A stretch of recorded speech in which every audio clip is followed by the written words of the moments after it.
Magandang umaga po, Sir Ted at Ma'am DJ Chacha. Oo, Miss Salamat po Mayang, sa pag-imbita sa amin. salamat din po sa inyo pong pagpayag sa isang panayam. Tama po ba? Kasi kanina binabanggit ni Manong Ted, ito pong ordinansa na ito ay pinagbotohan ng mga councilors pero hindi naisama ang publiko. Ang sinasabi ni Vice Mayor, for this ordinance exactly, hindi na daw kailangan ang public sentiment. Tama po ba ito?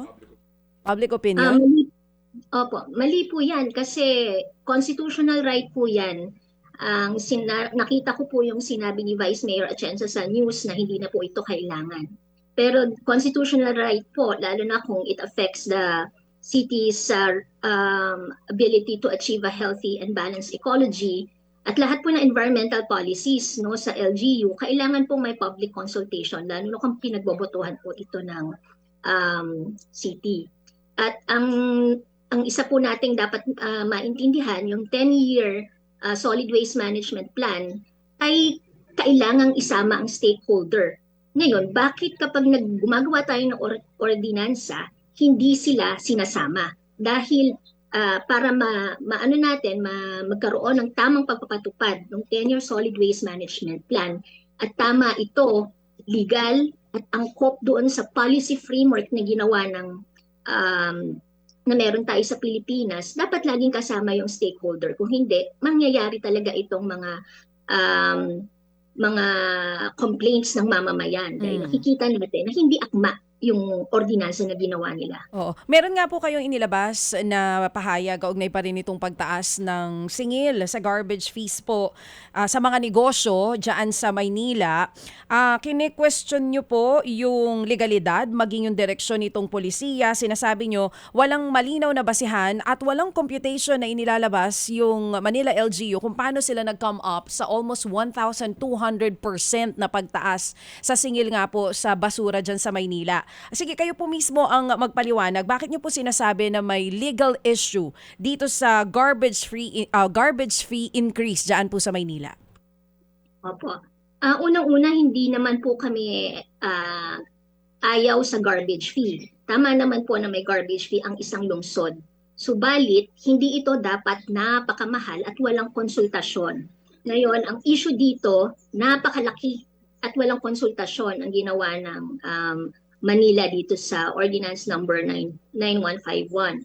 Una, meron na tayong basis, no, Supreme Court ruling, Ferrer Jr. versus Quezon City noon, na pinasawalang bisa yung ordinance na ginawa ng Quezon City. Bakit?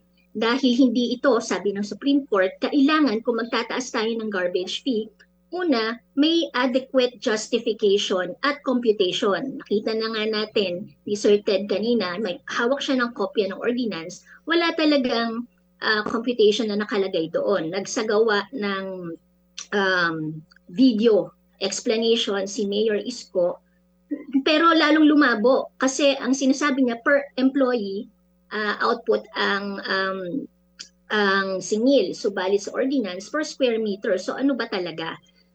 So hindi malinaw ang computation nito. At makikita din natin kung gaano kalaki yung computation, no? Siya na yung pinakamalaki sa Metro Manila. Kung sa 1,000 square meter ang isang restaurant distillery, 6,000 lang sa Makati, umaabot ng 100,000 plus dito sa Manila bigla. So napakalaki ang pagitan. Kung hahayaan natin to, susundin ito ng ibang LGU at ito ay hindi dapat ganon. Ikalawa, hindi malinaw yung connection sa actual waste services ng garbage fees. No, nakalagay lang, madaming nag-post na mga negosyante ng kanilang mga renewal ng permits. No? At nakatanggap kami ng maraming reklamo sa aming FB page. Mas malaki pa sa BIR tax sa kung ano-anong tax na hiningi doon sa kanilang permit for business, ang garbage fee. No, kung ito ay lump sum na garbage fee, hindi ito pwede. Dapat masasabi dito kung ito ba ay napupunta sa sahod ba ng mga waste workers na nandoon, ito ba ay mapupunta sa hauling fee, mapupunta ba ito sa material recovery facility na talagang yan ang mandate ng Ecological Solid Waste Management Fee, no, para ma-recycle, no, makulumpon at masort, maka-recycle. Yan ay hindi nakasaad doon. So hindi natin alam kung hauling fee ba to, tipping fee. Ang sinasabi lang ng mayor, ito ay dahil sa hauling fee, dahil lumayo daw yung pagtatapunan ng basura from Navotas To San Mateo. to San Mateo. Oo. At may issue pa dyan na bakit sa San Mateo tayo laging lahat itatapon bigla-bigla. Nakita na ba ng San Mateo may bago na bang assessment kung kakayanin bigla-bigla ng San Mateo landfill ang pagtapon ng Manila ng kanyang waste every day? No, ang sinasabi ni MMDA chair ay may ECC naman na po ito noon pa, pero matagal na po yung ECC na yan, 2011 pa. Kung may major change or scope of change in scope at change in capacity, biglang dumami yung volume ng basura, dapat ito ay magsagawa ng bagong ECC. At narinig na po natin noong August na hindi ito isinang-ayunan ng mayor ng San Mateo. At sinabi nila na sa balita lamang nila nakita. So dalawang syudad, actually, ang walang konsultasyon dito, hindi sinabihan ang San Mateo at hindi rin sinabihan ang mamamayan ng Manila. Kaya ito ay dapat ihinto at ipasawalang magkaroon pa ng maraming konsultasyon. May At ikatlo, sige po, tuloy po. Ikatlo po, inconsistent po siya dun sa batas at mga ilang polisiya natin. Meron po tayong RA 9003 na ang preferred option niya for waste management ay hindi hauling, hindi pagkokolekta ng basura, kundi avoidance and reduction ng waste. Ngayon, kung ito ang priority, hauling, nakikita natin na wala sa plano nito ang reduction at yung mas matataas pa na uri, reduction, redesign, recycling, bago yung hauling sa landfill. Kasi ito na dapat sa RA 9003, ito na dapat ang pinakahuling option. Subalit dahil dito mapupunta ang gastos natin, dapat tanungin natin bakit nga ba? No? Bakit hindi yung reduction? At makikita natin dahil ang dami ng mga umanong balita, sumingaw na balita na mukhang malapit ang ating mayor dun sa mga waste haulers natin, no? Kaya meron ding isang grupo ng mga negosyante na nagsasabing kailangan magkaroon ng transparency at magkaroon ng investigation tungkol doon sa mga leanings ng ating mayor. Ulitin po namin para po sa panig nila Mayor Isko, kami po ay tumawag paulit-ulit para din po maipaliwanag nila itong issue na ito na ngayon nga po ay tinutuligsa din ng grupo nitong sina Miss Mayang. Miss Mayang, balikan ko lang yung nangyari pong video na sinasabi nyo, explanation ni Mayor Isko. Doon kasi sa video, meron siyang sinasabi, yun daw, naging increase kung susumahin daw sa per araw, parang 32 pesos per day lang naman daw po papatak yun. May binabanggit siya, hindi nyo pa nga binilang yung empleyado ninyo. Halimbawa daw, 3 yung empleyado, dapat daw ang basura kino-compute per capita. Ano po ba talaga ang tamang explanation dito? Meron din siya sinabi na mas mura pa rin daw ang singil ng garbage fee ng Manila kaysa daw magpatapon ng kariton sa basura. Ano pong tugon nyo dito? Hindi po yan totoo. Kahapon naglabas ng computation or comparative rate sa isang pahayagan na nag-compare talaga na ang laki ng difference ng garbage fee ng ng Manila City, Pasig. Compared to other LGUs. Opo. At may computation po yan na ang sinasabi natin dito hindi consistent kasi yung sinasabi niyang explanation doon sa city, doon sa ordinance niya. At meron din kami natanggap na halimbawa isang lease, no, na 143 square meters lang siya, 28,000 yung garbage fee niya. Mas mataas pa doon sa kanyang permit at iba pa yung tax na binibigay sa kanya. Hindi doon sa actual waste na binigay sa kanya.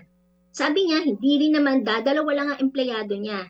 So hindi ito na nakikita doon sa actual, no, doon sa waste na gine-generate at type ng waste na gine-generate ng businesses.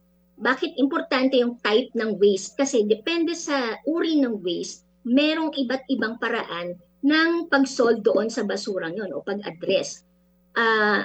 Ayon sa Waste Audit Characterization Survey, nakakalungkot din na tiningnan natin sa Manila City Hall, wala yung 10-year solid waste management plan niya sa website, wala rin sa MMDA kasi importante itong mga audit, no, waste audit per city, no, kasi kung biodegradable waste ayon sa MMDA, ang Kalakhang Maynila, no, hindi lang Manila City, 55% organic waste at 30% lang o 10% 30% recyclable and 10% lang um, yung residual o yung dapat mapunta sa landfill. Pero makikita natin sa policy, puro hauling, puro pagpunta sa landfill ang plano ng ating mayor. Kasi kung biodegradable, pwede mong i-compost yan. Pwede mo siyang gawing fertilizer. So madaming paraan ng pag-reduce at paggamit, pag-recycle ng waste. Depende sa uri nito. Pero kung ang perspektiba lang natin ay generation, revenue generation, talagang pupunta ka sa hauling, pupunta ka sa tipping fee, kasi dyan may kita. Hauling fee, yung paghakot ng basura, lalo na kung may kakontrata kang mga waste companies, at yung tipping fee, natatanggap dahil private companies yung landfill, private operators yan, may tipping fee rin na kada pasok natin ng basura doon, may bayad din para ma-maintain nila yung landfill. Ngayon, ang dapat matuto na tayo sa Binaliw case, no, yung landfill, yung landslide diyan na nakapagsawi ng maraming buhay. No, hindi natin na ma-manage, no, tanggap lang tayo ng tanggap dahil ng basura doon, tambak tayo ng tambak, kahit na yung capacity niya ay maliit lang. Imaginein natin yung San Mateo landfill ay 5,000 metric tons a day lang ang capacity niya. No? 17 LGU, sabihin natin 17 LGU, hindi lang Manila ang magdadala doon. Nag-i-invite tayo ng another landslide crisis dito. Dapat tingnan ito umuli ng pamahalaan. At ang isa pang nakaka-worry, no? Kasi ang isang solution na binibigay nila sa atin, yung waste to energy. At ganun din yun, no? Ganun din yun. Wala din siya sa policy framework natin. Bawal ang waste to energy incineration. At ang waste to energy incineration, lalong tataas ang garbage fees natin. Bakit? Mangangailangan ito ng tons and tons of waste to energy per day. At ito ay may hauling fee rin, may tipping fee rin. Yan ang business model ng waste to energy. Itong sa Manila na pinopropose din ni Mayor ay 3,000 tons of metric tons of waste per day ang ilalagak naman dun sa waste to energy. Kaya nagsasabi kami na simula pa lang itong garbage fees. Pag nandyan na yan, yung waste to energy, lalong tali sa kontrata ang lungsod para magbigay ng 3,000 tons of waste per day. Mawawala po yung mga waste reduction policies natin, yung mga single-use plastic ban na pinupush po natin nationwide dahil gugustuhin ng mga kumpanyang ito at nakatali tayo sa mga kontrata na mag-provide ng waste na ganong kalaki araw-araw.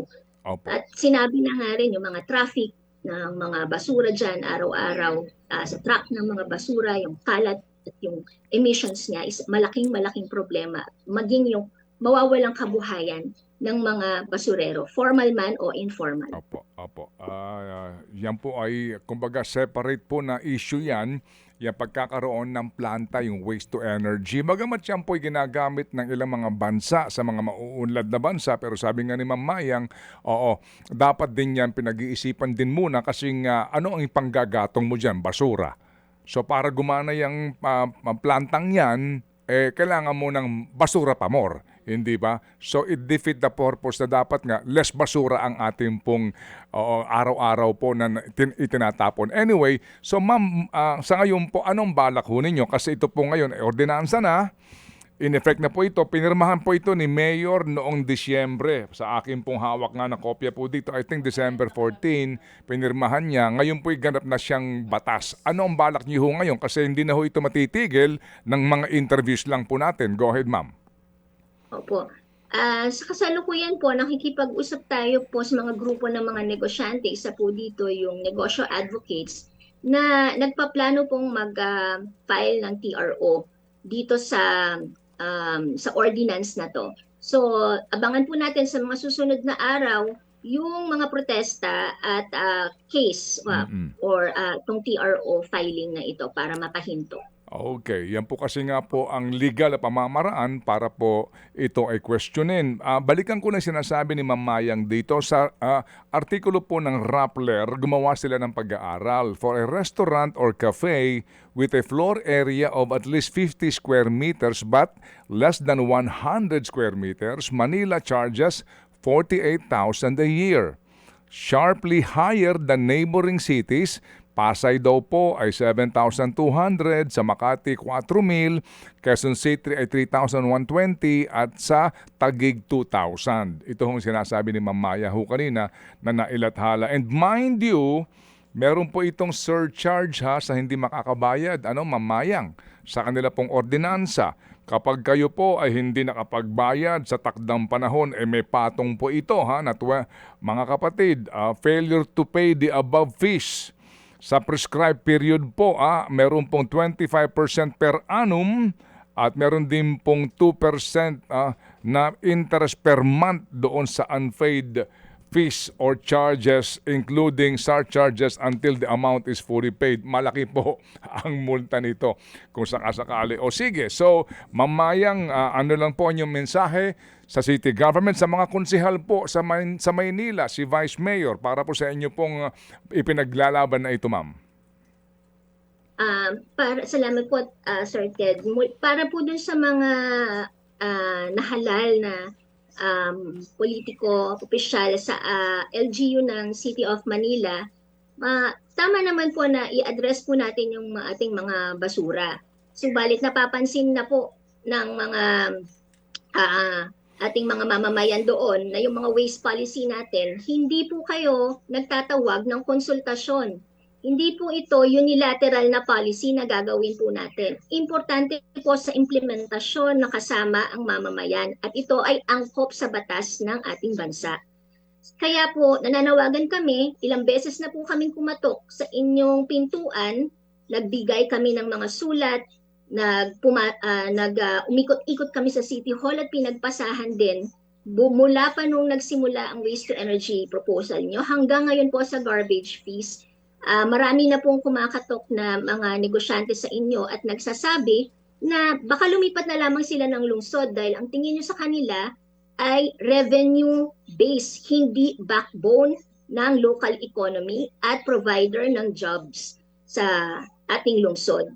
So gusto po naming makipagtulungan sa inyo at para matukoy po natin yung mga tamang pamamaraan ng pag-solve dito sa basurang to.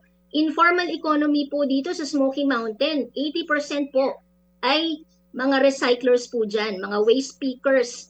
80% ng basura ng residual, sila po ang kumukolekta. No? Formal and informal, magkasama yan. Ngayon, kung itong gagawin natin, puro private hauling, waste to energy, mawawalan po sila ng mga hanap buhay. Hindi naman po subsidized ang kanilang mga trabaho dito. Actually, sila ang nagsasubsidize ng waste management ng Manila dahil sa kanilang mga serbisyo. Kaya po sana, makausap po namin kayo at i-review nyo po ito. I-subject ulit sa public consultation itong mga waste policies ninyo. Okay, well said. At muli po, Mamayang, bukas po ang aming programa sa panig po ng city government, sino man po sa kanila. Kasi nga po kami tumawag noon pa, matapos nga po mag-viral din ang mga bayarin ng ilang po negosyante dyan sa Manila no sila po nagre-renew ng kanila po mga kaukulang business and mayor's permit. Mamayang, salamat po na marami at sa uulitin po. Salamat po, Sir Ted at Ma'am PJ Chacha. Thank you. Salamat po na marami. Mga kapatid, brothers and sisters, saan ka pa? Dito na tayo sa totoo. Dito na tayo sa True FM. Mga kapatid, mag-subscribe and follow po kayo sa social media accounts ng True Network PH. Yan po kami. Hanapin nyo lang True Network PH, Facebook, Instagram, YouTube, TikTok, and podcast. Mapa Apple or Spotify man yan, mahahanap nyo kami. Lahat ng mga napapanood at napapakinggan nyo po sa programa, nasa social media accounts namin yan. So, paano mga kapatid? See you sa social media! Dito tayo